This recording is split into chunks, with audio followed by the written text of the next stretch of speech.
Alright, this is the Proline Raptor SVT body on a Traxxas slash two-wheel drive. Let's zoom around it here a little bit. This is a metallic blue pearl paint.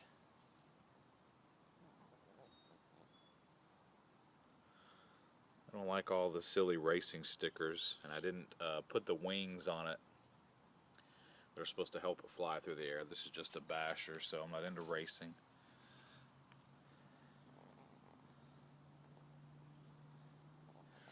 This is out in the sun. All the flecks that you see are just static cling, just dust and things of that nature. So it's really my first time doing a paint job like this, so I think it turned out pretty good. But this will give you a good idea of what the truck looks like.